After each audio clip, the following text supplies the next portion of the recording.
संतुलित रासायनिक समीकरण। हम तुमको पिछले बार रासायनिक समीकरण किसे कहते हैं और ये रासायनिक समीकरण कैसे लिखा जाता है ना, वो हम बता रहे थे। तत्वों अभिक्रिया में भाग लेने वाले जितने भी तत्व हैं वो या तो तत्व होंगे या तो यौगिक होंगे, नहीं या तो दोनों यौगिक होंगे। उसके नामों और संकेतों और अनुसूत्रों का उपयोग करके हम लोग एक रासायनिक समीकरण तैयार करते हैं, नहीं। अब उसी में से एक आ गया संतुलित रासायनिक समीकरण। तो अभिक्रिया में भाग लेने वाले जितने भी तत्व हैं और अभिक्रिया के पश्चात बनने वाले जितने भी तत्व हैं, दोनों तरफ माने अभिकारक में मौजूद तत्वों के परमाणु संख्या और अभिकारक के पश्चात बनने वाले प्रतिफल के तत्वों के परमाणु संख्या समान होनी चाहिए। जैसे हम तुमको बता दें, एक रासायनिक समीकरण हम लिखते हैं। मान लो कि ये हाइड्रोजन है,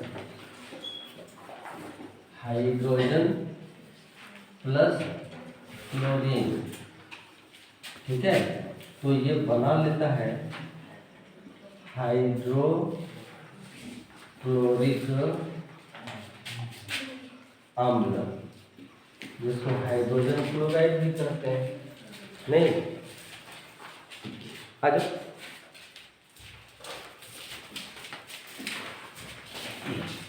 तो ये हो गया तुम्हारा सब। अब हाइड्रोजन के अनुसूत्र जो होता है वो जिसको हम बताएं, और क्लोरीन का Cl2 होता है। हाइड्रोक्लोरिक अम्ल का हम तुमको क्या लिखा है, HCl लिखा है। तो जो अभिक्रिया में जो तत्व भाग लिए हैं वो हाइड्रोजन और क्लोरीन है। अभिक्रिया के पश्चात बनाता है हाइड्रोक्लोरिक अम्ल।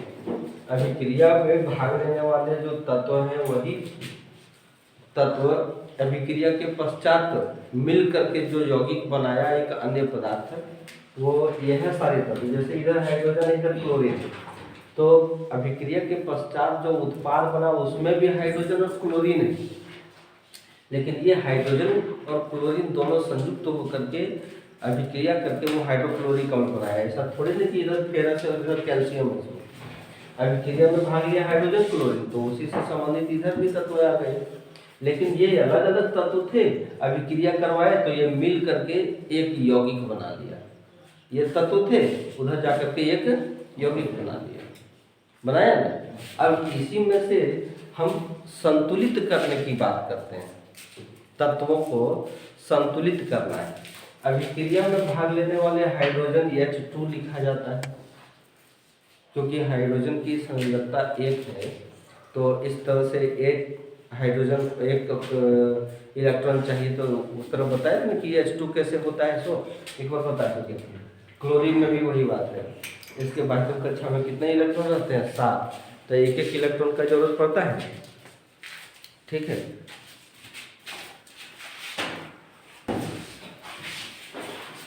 तो अब पता करो तुम लोग कि अभिक्रिया के में भाग लेने वाले जो तत्व है उसको अभिकारक कहलाते हैं।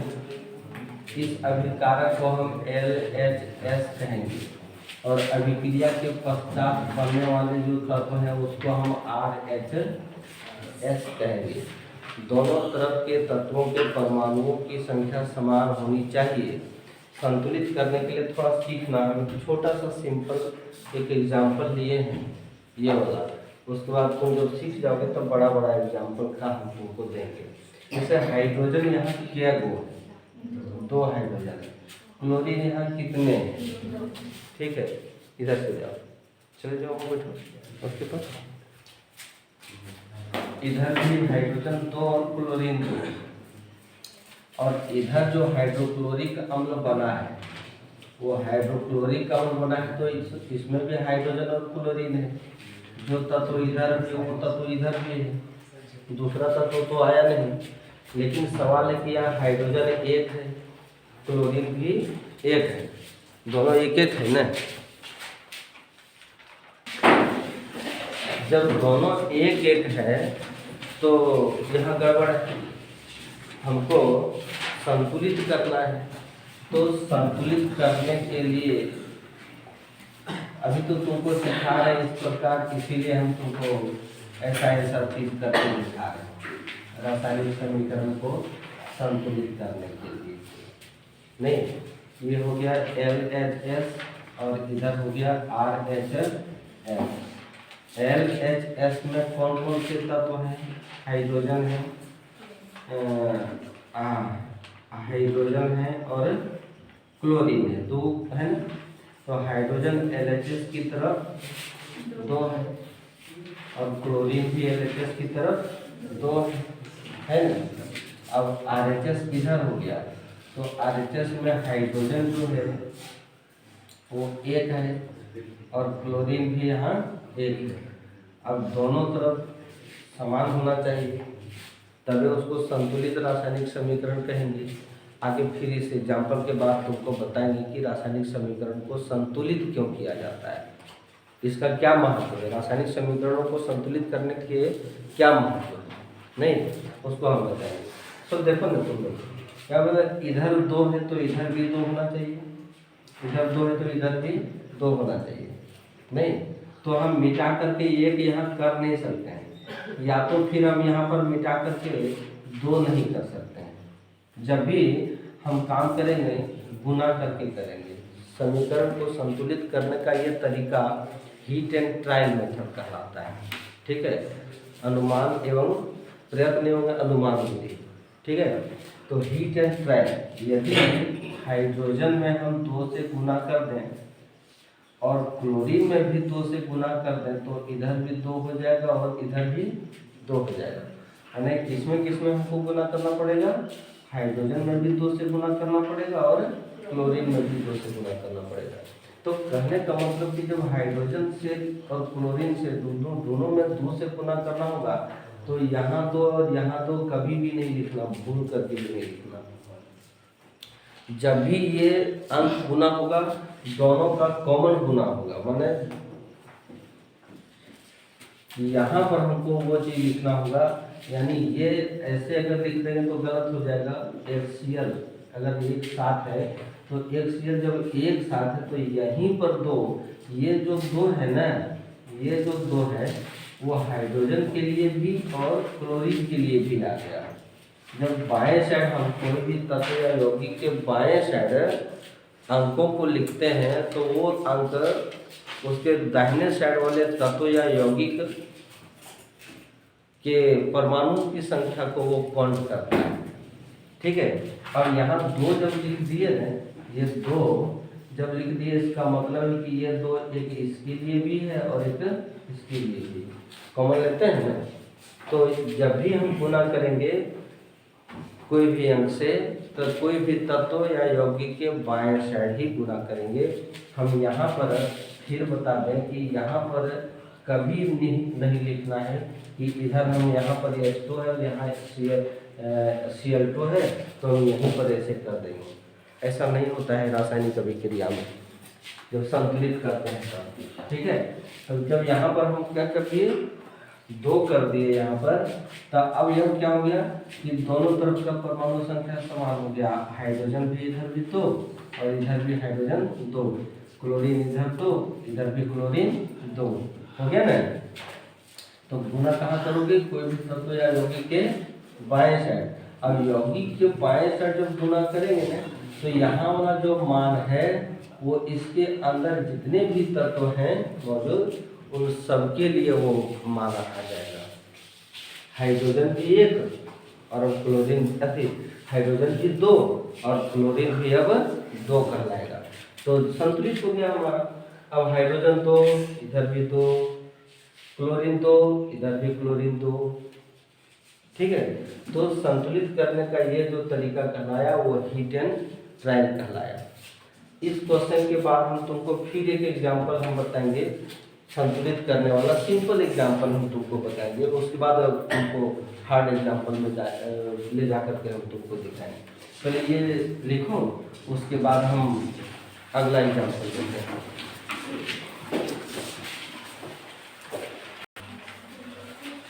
एक और एग्जाम्पल लेते हैं, उसके बाद हम अगला क्वेश्चन में जाएंगे। यहाँ सिंपल एग्जाम्पल लेते हैं। ये हाइड्रोजन और ये है ऑक्सीजन। हाइड्रोजन और ऑक्सीजन के संयोग से क्या बनता है? तो पहले पता किया, हाइड्रोजन और ऑक्सीजन के संयोग से जल बनता है। ठीक है। अब हाइड्रोजन का अणुसूत्र जो होता है वो H2 होता है, ऑक्सीजन का अणुसूत्र जो होता है वो O2 होता है। ठीक है। अब जल का अणुसूत्र हम तुमको क्या लिखा है? H2O लिखा है। अब थोड़ा सा तुम लोग शोर नहीं करो, शोर करोगे तो हम नहीं ठीक से बता पाएंगे, मेरा ध्यान उधर बढ़ जाता है। RHS करो और इधर जो है वो तत्व करो, कौन कौन से तत्व भाग लिए हैं अभी विज्ञान में। हाइड्रोजन लिए हैं और एक और ऑक्सीजन लिए हैं। अभी दो ही तत्वों की बात कर रहे हैं, और सब तत्व होते हैं मुझे कि नहीं, 3 4 5 तत्व तक का आ जाता है। अब LHS हम किसको बोले? अभिकारक। RHS किसको बोले? प्रतिकूल को बोले। तो अभिकारक में हाइड्रोजन कितना है? 2। और ऑक्सीजन कितना है? 2। ठीक है। अब प्रतिफल में यानी RHS में हाइड्रोजन कितना है? ये जो 2 है वो इसके यहाँ नीचे जो लिखा रहता है ना, ये जो 2 है वो इसके लिए है, हाइड्रोजन के बाद का है। जो ऑक्सीजन का उसमें कोई अधिकार नहीं है। कहेगा कि ऑक्सीजन भी अपना परमाणु संख्या 2 दिखा देगा, वो नहीं होगा। ये नीचे वाला यहाँ वाला जो 2 है वो इसके पहले वाले तत्व के परमाणु की संख्या को दर्शाता है, बाद वाले को नहीं दर्शाता है। बुझे कि नहीं? तो इस प्रकार ये हाइड्रोजन यहाँ 2 और अब ऑक्सीजन यहाँ अकेले है 1। ऑक्सीजन अकेले 1 है ना? है? अब है तो गड़बड़, संतुलित तो है नहीं। संतुलित कहने का मतलब कि इधर हाइड्रोजन 2, इधर भी हाइड्रोजन 2, ऑक्सीजन इधर भी 2, इधर भी 2 होना चाहिए। ठीक है। तो हीट एंड ट्रायल में कहता है कि आप एक ऐसा काम करिए कि उधर भी और इधर भी दोनों तरफ का परमाणु तत्वों के परमाणु की संख्या समान हो जाए। नहीं तो यहाँ पर हम तुमको जब बोले थे कि गुना कहाँ करना है, हमको तत्वों को के बाएं या यौगिकों के बाएं अंक रख करके हम उसको गुना के रूप में हम समझेंगे, गुना करेंगे उसको।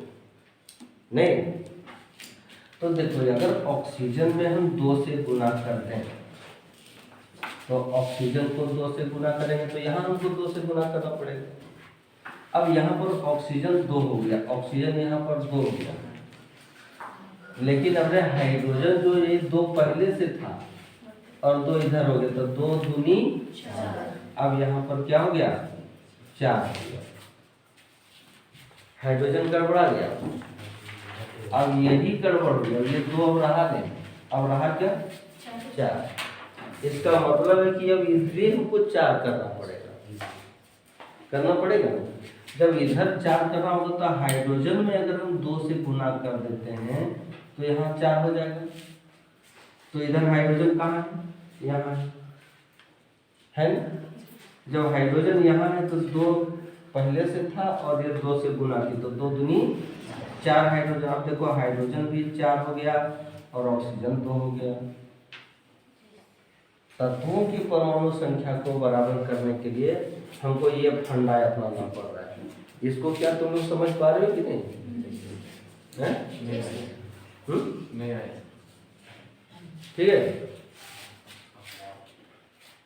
अब क्या हो गया? इधर H2 पहले से था, अब जब 2 इधर गुना कर दिए 2 दूनी 4 और यहाँ पर जो 2 से गुना किए वो 2 दूनी 4 हाइड्रोजन हो गया। ऑक्सीजन यहाँ 2 था और ये वाला 2 तो इसके साथ रहेगा नहीं। हम तुमको बोले कि ये 2 इसके बाप का है नहीं, ये वाला 2 इसके बाप का है। तो ये ऑक्सीजन कितना हो गया? यहाँ पर 2 हो गया, तब संतुलित हुआ। ठीक है। तो इस प्रकार ये संतुलित हुआ। फिर अगला एग्जाम्पल लेते हैं, फिर तुमको समझ में आ जाएगा। ये वाला उतार लेते हैं। ऊष्मा नहीं है ये, हाइड्रोजन गैस उड़ रहा है ऊपर। हम तुमको अवक्षेपण अभिक्रिया अवक्षेप प्राप्त होता है, उसमें तुमको बताते हैं रासायनिक अभिक्रिया के महत्व, उसमें बताए थे हम। चलो बात करते हैं हम लोग। यहाँ पर तुम लिखो तत्व, यहाँ लिखो LHS, यहाँ लिखो RHS, ठीक है। और अब अभिक्रिया में भाग लेने वाले कौन कौन से तत्व हैं? एक है फेरस, ठीक है, दूसरे नंबर में है हाइड्रोजन, ठीक है, तीसरे नंबर में है ऑक्सीजन। तुम ही लोग बताओ कि LHS हम इसको कहेंगे है और RHS हम इसको कहेंगे, ठीक है। तो फेरस इधर क्या को दिखता है? एक दिख रहा है, एक लिखो। हाइड्रोजन क्या को दिख रहा है? दो दिख रहा है। ऑक्सीजन क्या को दिख रहा है? एक दिख रहा है। हो गया। तो उधर अब मैनेज करते हैं।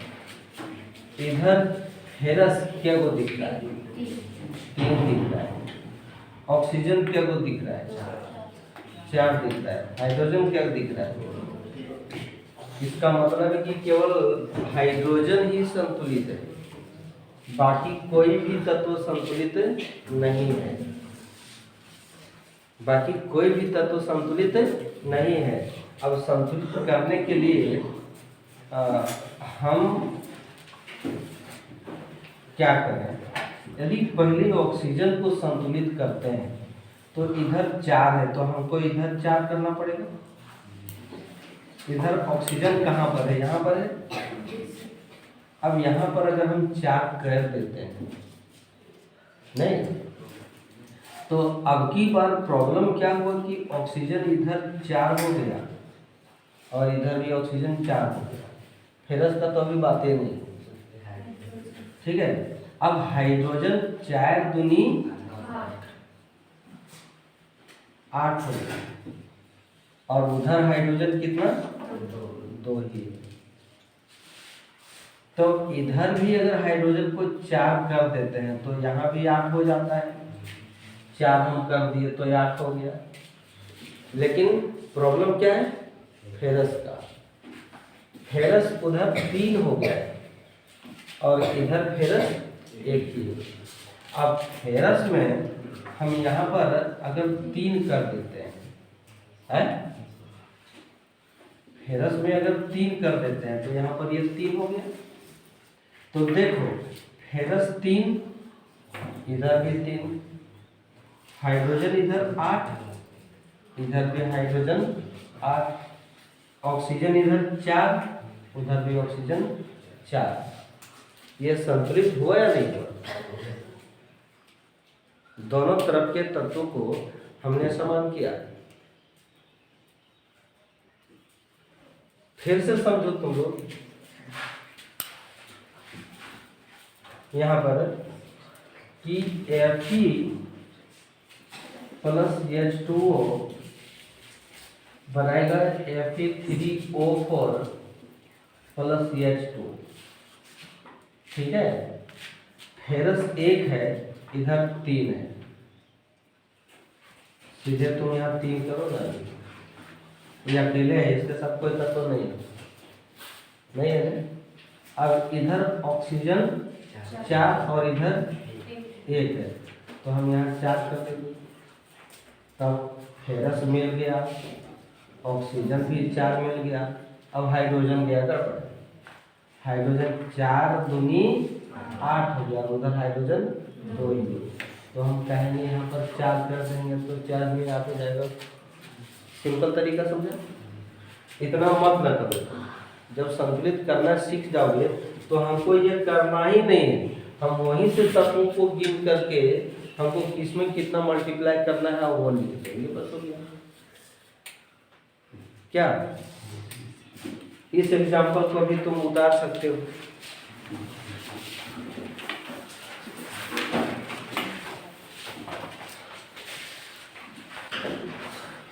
अब सवाल है कि रासायनिक समीकरण को हम लोग संतुलित क्यों करते हैं?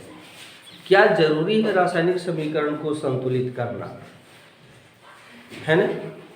तो रासायनिक समीकरण को संतुलित करने के पीछे द्रव्यमान संरक्षण सिद्धांत जो हम लोग क्लास 9 में पढ़े थे, क्लास 9 में पढ़े थे हम लोग कि रासायनिक समीकरण को संतुलित करना उसी के सिद्धांत पर आधारित है कि रासायनिक अभिक्रिया में भाग लेने वाले जितने भी तत्व है उसका द्रव्यमान अभिक्रिया के पश्चात जो नए पदार्थ बनते हैं उसका द्रव्यमान, दोनों तरफ का द्रव्यमान समान होना चाहिए। एक छोटा सा तुमको एग्जाम्पल लेकर के हम बताते हैं, कभी तुम प्रयोग करके देख लेना घर में, ठीक है, काम आएगा। और ये द्रव्यमान संरक्षण सिद्धांत को तुमको आसानी से वहाँ पर पता चल पाएगा कि ये क्या है। तुम 100 ग्राम पानी लेना, 100 मिलीलीटर पानी लेना तुम तौल करके, ठीक है, और 50 ग्राम तुम चीनी लेना अलग अलग। क्या क्या लोगे तुम? जल लेना, चीनी लेना और जल लेना, ठीक है। हमने जल कितना लिया? 100 ग्राम। चीनी हमने कितना लिया? 50 ग्राम। जब ये दोनों मिला देते हैं तो वो क्या बन जाता है? शरबत बन जाता है, वो शरबत बन जाता है। अब जो शरबत बना तुम उसको तौलना, उसको जब तौलोगे ना तो 150 ग्राम ठहरेगा। तुम किसी भी कीमत पर इस प्रयोग को करके देख लेना आज के डेट में, ठीक है। ये एग्जाम्पल तुम लोग लिखोगे नहीं, बस हम भी तुमको समझा रहे हैं। तो रासायनिक अभिक्रिया में हमने चीनी लिया और जल लिया और वो बन गया शरबत। तो शरबत का मात्रा कितना? फिर वही हो गया, हुआ ना? तो कहने का मतलब कि यदि ऐसा नहीं होता, 100 ग्राम का 100 ग्राम ही यहाँ पर रहता, जल 100 ग्राम लिया तो उतना ही रहता, तो फिर चीनी कहाँ चला गया? चीनी उसमें विलय हुआ, वो सच बात है, क्योंकि ये विलायक है और ये विलेय है और इसको हम लोग विलयन करते हैं। 9th क्लास में इस सब चीज़ को देखे थे, चैप्टर नंबर 2 में जब पढ़े थे हम लोग कि हमारे आसपास के पदार्थ शुद्ध हैं। उस चैप्टर में देखे थे विलयन, विलायक और विलेय, ठीक है। फिर विलयन विलायक, एक संतृप्त विलयन था, एक असंतृप्त विलयन था, ठीक है। फिर विलयन, निलंबन और कोलाइडल देखे थे, वो सारा देखे थे। याद होना चाहिए तुम लोग को, या तो नोट्स घर में होगा, देख सकते हो नहीं। तो इसको हम लोग विलायक कहते हैं, इसको विलेय कहते हैं और वो विलयन हो गया। क्यों? तो इधर जितने तत्व लिए हैं उसका मात्रा। अब तुम क्या करोगे जानते हो कि अगर तुम फिर इसमें 25 ग्राम तुम नमक ले लोगे तो फिर इसमें बढ़ जाएगा, 175 ग्राम हो जाएगा। तो रासायनिक अभिक्रिया में भाग लेने वाले जितने भी तत्व हैं उसका द्रव्यमान रासायनिक अभिक्रिया के पश्चात बनने वाले तत्वों के द्रव्यमान के बराबर होनी चाहिए। अन्यथा होगा क्या कि अब एक तरफ एक तत्व बढ़ जा रहा है तो दूसरी तरफ घटता चला जाएगा और पूरे पर्यावरण में जो है ना एक अस्त व्यस्त मने स्थिति पैदा हो जाएगा कि पता ही नहीं कि ऑक्सीजन पूरे ब्रह्मांड से गायब हो गया, हाइड्रोजन पूरे वायुमंडल से गायब हो गया। ब्रह्मांड क्यों बोलेंगे, वायुमंडल बोलेंगे। तो इसी चीज़ को बरकरार रखने के लिए रासायनिक समीकरण को संतुलित किया जाता है। अभी अभी तुमको जो हम एग्जाम्पल लिए थे H2 + O2, ठीक है। अब यहाँ पर बनाया क्या था? H2। अब पता है कि हाइड्रोजन का परमाणु संख्या, परमाणु द्रव्यमान कितना होता है 1 प्लस ऑक्सीजन का परमाणु द्रव्यमान कितना होता है 16, ठीक है। 16 × 2 करो तो 1 और 2 और इधर 16 दूनी 32, तो कितना हो जाएगा यहाँ 34 ग्राम, ठीक है। ये ग्राम में जाओ, ये ग्राम में जाओ। अब इधर चले जाओ, हाइड्रोजन जो है वो 1 × 2 है प्लस यहाँ करो और ऑक्सीजन क्या करो 16, 1 गुना 2 का यहाँ पर क्या हो जाएगा 2 और यहाँ 16, ठीक है। तो क्या हो गया 18 ग्राम। इधर कितना हो रहा है 34, इधर कितना हो रहा है 18 ग्राम। द्रव्यमान संरक्षण का पालन यहाँ हो ही नहीं रहा है। जब तक हम संतुलित नहीं करेंगे तब तक हमारा मात्रा उधर बन में रहेगा। हाइड्रोजन को और ऑक्सीजन को ले करके हम अभिक्रिया करवा करके जल जब बनाते हैं तो जितना हाइड्रोजन लिए और ऑक्सीजन लिए उतना ही उधर भी हाइड्रोजन और जल मिलना चाहिए। यहाँ तो संतुलित हुआ नहीं, आगे बढ़ते हैं, इसको मिटा करते हैं। जब इसको संतुलित कर दिए थे, याद होना चाहिए तुमको, जब संतुलित किए अभी नहीं, इसके पहले वाला क्वेश्चन में तो क्या किए थे हम, यहाँ पर हम 2 किए थे और यहाँ पर 2 किए थे ना।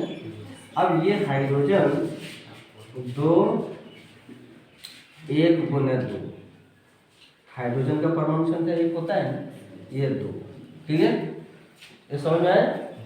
प्लस ऑक्सीजन 16 गुना 2 रखो इसको, इधर चले आओ, ये 2 तो रहेगा, ये 2 सबके लिए रहेगा। ऑक्सीजन हाइड्रोजन कितना 1 गुने 2 और ये 16 हुआ, तो ठीक समझ रहे ना सागर।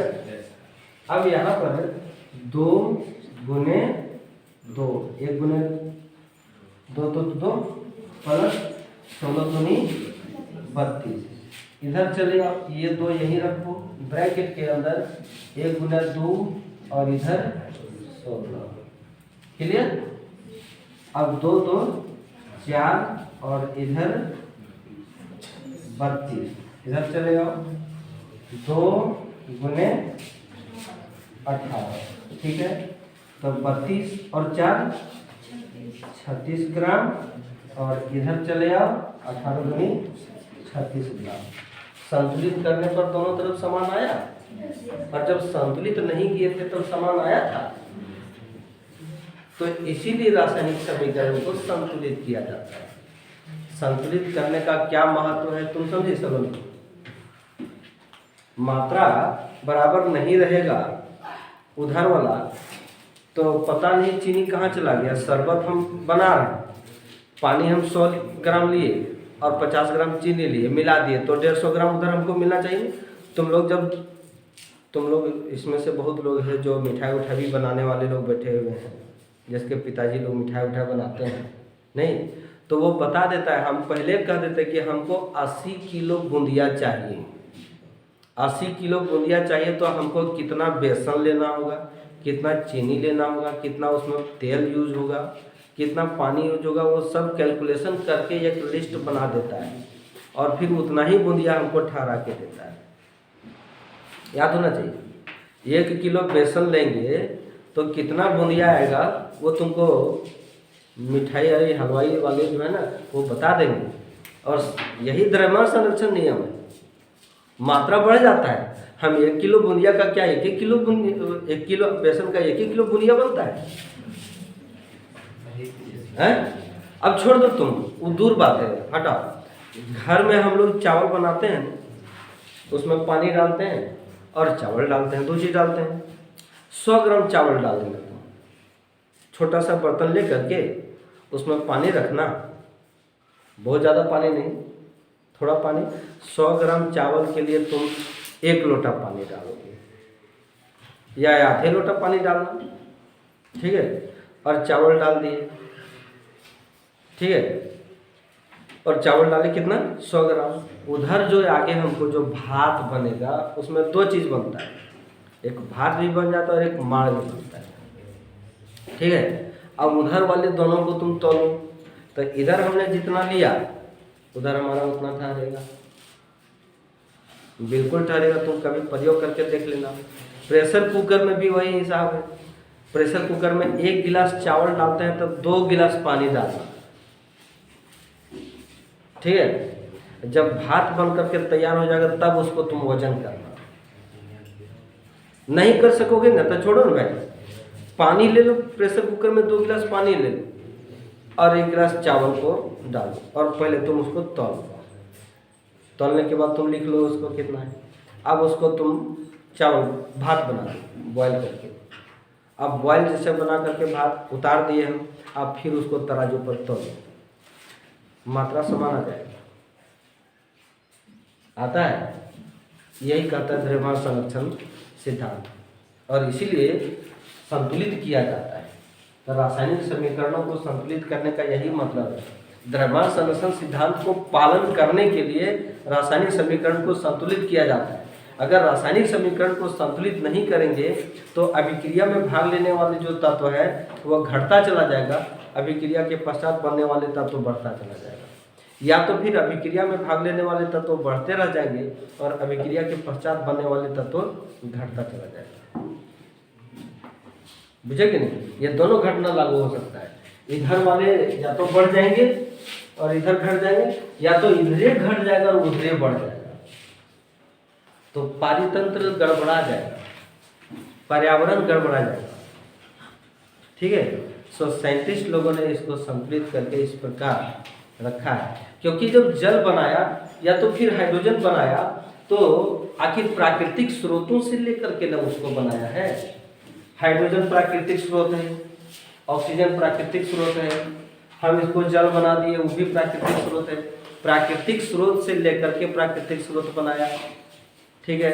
अब कहता है कि हम जितना सारा बुक तुम पढ़ते हो, कागज का जो निर्माण हुआ है वो पेड़ पौधों से बना है। अब पेड़ पौधे को काट करके केवल पेपर ही बनाया जाए और पेड़ पौधे को लगेबे नहीं करे, तब स्थिति क्या होगा? तब स्थिति ये होगा कि दुनिया में पेड़ पौधे रहेंगे नहीं और सिर्फ मात्रा किसका बढ़ जाएगा? किताब का, कॉपी का बढ़ जाएगा।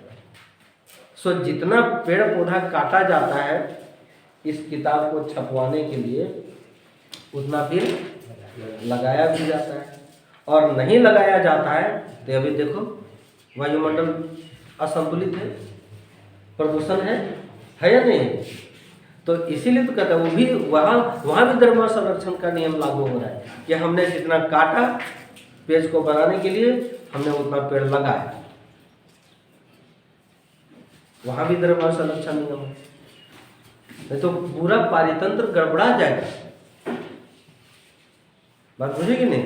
तो इसीलिए हम लोग रासायनिक समीकरण को संतुलित करते हैं। चाहो तो तुम इसको लिख सकते हो, नहीं तो कोई बात नहीं।